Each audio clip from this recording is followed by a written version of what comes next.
প্রিয় দর্শক, চলে আসলাম এই মুহূর্তের গুরুত্বপূর্ণ আবহাওয়ার আপডেট নিয়ে। এখন আমি আপনাদেরকে মেঘ, বৃষ্টি, নিম্নচাপ, কালবৈশাখী ঝড়, শীত, গরম এবং আবহাওয়ার অফিসের গুরুত্বপূর্ণ আপডেট জানিয়ে দিব।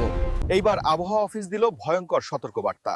বঙ্গোপসাগরে সৃষ্ট নিম্নচাপটির প্রভাবে সোমবার থেকে বাংলাদেশের রাজশাহী, ঢাকা ও খুলনা বিভাগের দুই এক জায়গায় বৃষ্টি এবং বজ্রসহ বৃষ্টি হতে পারে।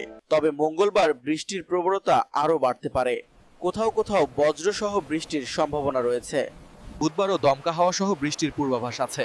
এরই মাঝে দেশের দিন এবং রাতের তাপমাত্রা বাড়ছে, তবে বৃষ্টির কারণে বুধবার থেকে তাপমাত্রার কিছুটা কমতে পারে। আবহাওয়ার বিস্তারিত আপনাদেরকে জানানোর চেষ্টা করব। প্রতিদিন আবহাওয়ার খবর পেতে অবশ্যই চ্যানেলটি সাবস্ক্রাইব করুন। গত 24 ঘন্টায় দেশের সর্বনিম্ন তাপমাত্রা রেকর্ড করা হয়েছে তেঁতুলিয়ায় 12.4 ডিগ্রি সেলসিয়াস এবং সর্বোচ্চ তাপমাত্রা রেকর্ড করা হয়েছে চট্টগ্রামের আমবাগানে 33.5 ডিগ্রি সেলসিয়াস। এখন আমি আপনাদের উপগ্রহ চিত্র থেকে 23 ফেব্রুয়ারির সব বিভাগের এবং 64 জেলার আবহাওয়ার আপডেট জানিয়ে দিব। প্রিয় দর্শক, আমি এখন আপনাদেরকে বাংলাদেশের 23 ফেব্রুয়ারির মেঘ এবং বৃষ্টির পূর্বাভাস জানিয়ে দিব।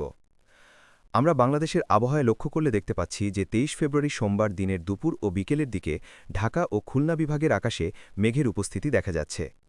মেঘ থেকে এইসব জায়গায় বৃষ্টির সম্ভাবনা আছে। প্রিয় দর্শক, আমি আপনাদেরকে বাতাসের গতিবিধি সম্পর্কে আপডেট দেওয়ার চেষ্টা করব।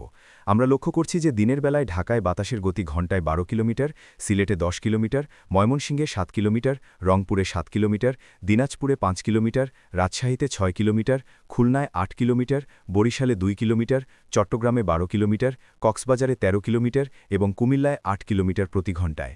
প্রিয় দর্শক, এখন আমি আপনাদেরকে দেশের সর্বনিম্ন তাপমাত্রা কত সেটা জানিয়ে দেওয়ার চেষ্টা করব। ঢাকায় সর্বনিম্ন তাপমাত্রা 19 ডিগ্রি, সিলেটে 16 ডিগ্রি, ময়মনসিংহে 17 ডিগ্রি, রংপুরে 14 ডিগ্রি, দিনাজপুরে 15 ডিগ্রি, রাজশাহীতে 18 ডিগ্রি, খুলনায় 17 ডিগ্রি, বরিশালে 18 ডিগ্রি, চট্টগ্রামে 17 ডিগ্রি, কক্সবাজারে 17 ডিগ্রি, কুমিল্লায় 16 ডিগ্রি। প্রিয় দর্শক, এখন আমি আপনাদেরকে সর্বোচ্চ তাপমাত্রা জানিয়ে দেওয়ার চেষ্টা করব। ঢাকার সর্বোচ্চ তাপমাত্রা 31 ডিগ্রি, সিলেটে 28 ডিগ্রি, ময়মনসিংহে 29 ডিগ্রি, রংপুরে 28 ডিগ্রি, দিনাজপুরে 28 ডিগ্রি, রাজশাহীতে 29 ডিগ্রি, খুলনায় 31 ডিগ্রি, বরিশালে 30 ডিগ্রি, চট্টগ্রামে 29 ডিগ্রি, কক্সবাজারে 30 ডিগ্রি, কুমিল্লায় 30 ডিগ্রি।